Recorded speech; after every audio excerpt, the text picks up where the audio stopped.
Yeah.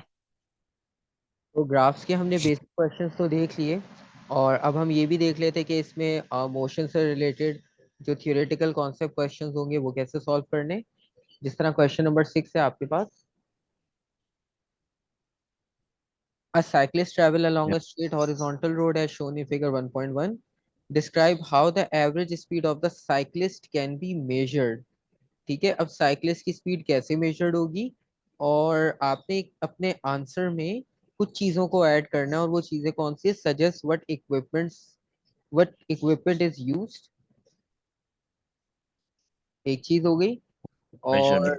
और measurement कैसे लेंगे उनकी, और फिर स्पीड कैसे कैलकुलेट होगी। तो ये इतनी चीजें मेंशन है।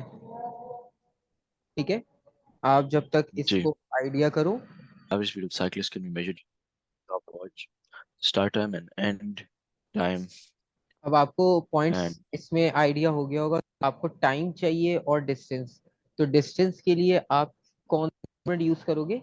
मैं पूरा डिटेल नहीं लिख रहा आंसर, ठीक है, मैं पॉइंट्स लिख देता हूँ बेसिकली कि हमें क्या क्या करना है। एक हमें yeah, I distance. just wrote here. हम्म, आप बताओ। The average speed of the cyclist can be measured using a stopwatch, the start time and end time to calculate the total journey time, and with the help of a measuring tape to measure the distance yes, covered. The average speed can be calculated with the formula distance over time. बिल्कुल सही। ठीक है, तो आपने 3 mark के लिए तीनों चीजें लिख दी। एक बताया आपने टाइम के लिए हमें मेजरिंग, सॉरी, स्टॉप वॉच चाहिए स्टार्टिंग एंडिंग टाइम के लिए, टोटल टाइम फाइंड कर सके। और डिस्टेंस के लिए मेजरिंग टेप चाहिए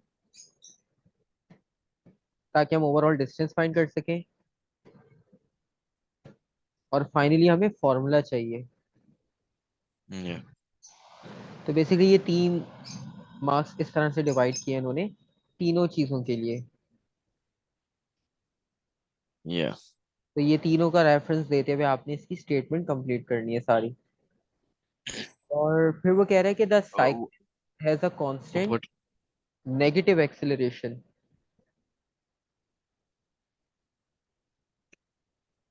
मतलब negative acceleration. कुछ पार्ट में उसकी एक्सेलरेशन नेगेटिव है, और वो पूछ रहे कि नेगेटिव एक्सेलरेशन का मतलब क्या है।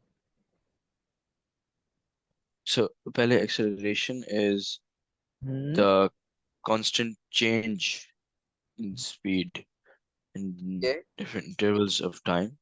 हम्म, So we could say कि what is meant by negative acceleration is that um, a negative change.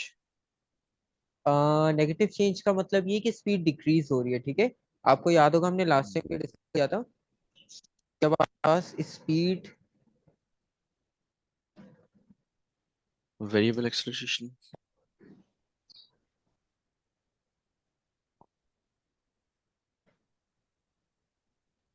हाँ, तो ये तो ग्राफिकल रिप्रेजेंटेशन है। ये रहा आपके पास कि डिक्रीजिंग स्पीड डेसेलरेशन या रिटार्डेशन होता है, वरना नेगेटिव एक्सेलरेशन। और जब स्पीड इंक्रीज कर रही होती है तो उस वक्त आप सिर्फ एक्सेलरेशन कहते हो, और उसको हम पॉजिटिव लेते हैं। तो इसका मतलब ये कि इसके Mhm. आंसर में आप क्या लिखोगे कि जब आपके पास बॉडी की स्पीड Decreasing डिक्रीज, speed.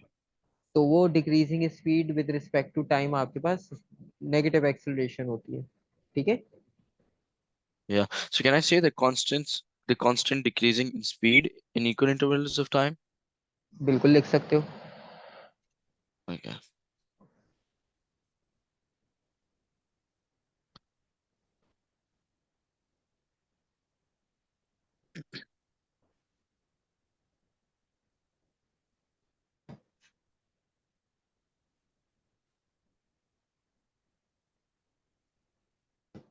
अच्छा, मैंने रेट का वर्ड आपको बताया था कि टाइम के लिए यूज करते हैं, तो मैं टाइम की क्वांटिटी नहीं लिख रहा, मैंने उसकी जगह पे रेट में ही वो चीज एक्सप्लेन कर दी। Rate of constant decrease in the speed of the cyclist Yeah. और बॉडी। उसके बाद उन्होंने एक्सेलरेशन की वैल्यू दी है आपको, और उसके साथ ही The आपसे size पूछा of है, rescue. और टाइम है 2.5 सेकेंड। Hmm. तो चेंज इन स्पीड Calculate करनी है, कौन सा फॉर्मूला यूज कर सकते हैं? change in speed. V minus U. लेकिन स्पीड हम Acceler फाइंड कर रहे हैं, v माइनस यू तो हम लिख लेते हैं, चलो ठीक है। हमारे acceleration. पास एक्सेलरेशन और टाइम की क्वांटिटी गिवन है, तो अभी हम चेंज इन स्पीड को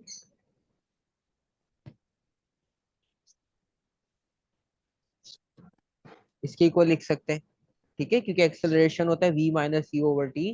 तो चेंज इन स्पीड आपके पास इक्वल हो जाएगा a इंटू टी। Yeah.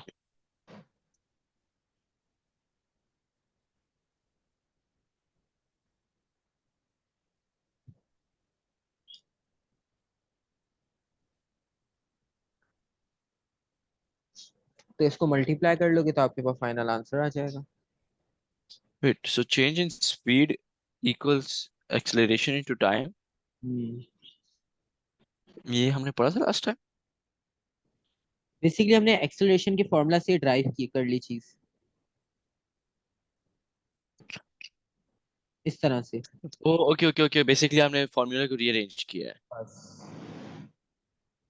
हाँ ओके ओके, बिकॉज हमें एक्सेलरेशन दी गई है क्योंकि बेसिकली आंसर था, पर हमें चेंज इन स्पीड होनी है. Okay, understood.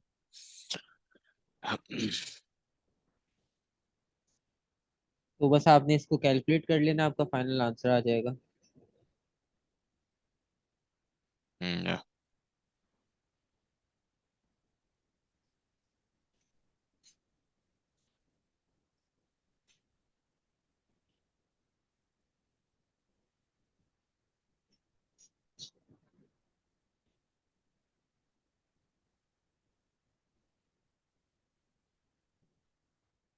और ये क्वेश्चन हम देख लेते हैं, question 7।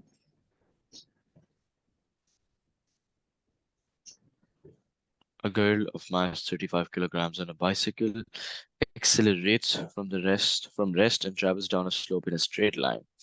The girl does not use pedals, show the gradient of the slope is constant. Okay.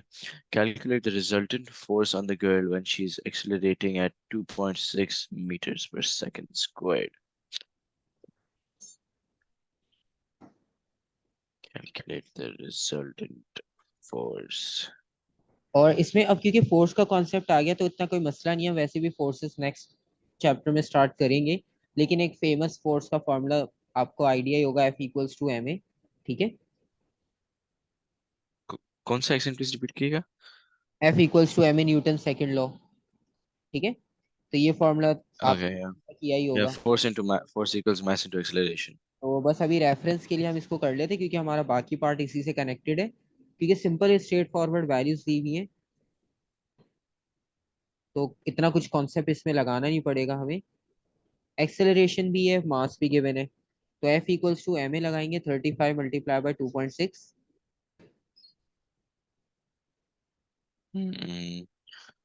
35 into 2.6 will be 91. 91 Newton meter per second squared. Newton, क्योंकि force का ऐसा यूनिट हमारे पास न्यूटन होता है, सिंपल, ठीक है। Oh yeah, 74. Okay, yeah. Okay. और वैसे भी वो हम फोर्सेस में दोबारा डिस्कस कर लेंगे, उसका मसला नहीं है, लेकिन ये वाला पार्ट इंपॉर्टेंट है कि at first her acceleration is constant. Initially constant acceleration थी, और at time Okay. t equals to 1 her acceleration starts to decrease.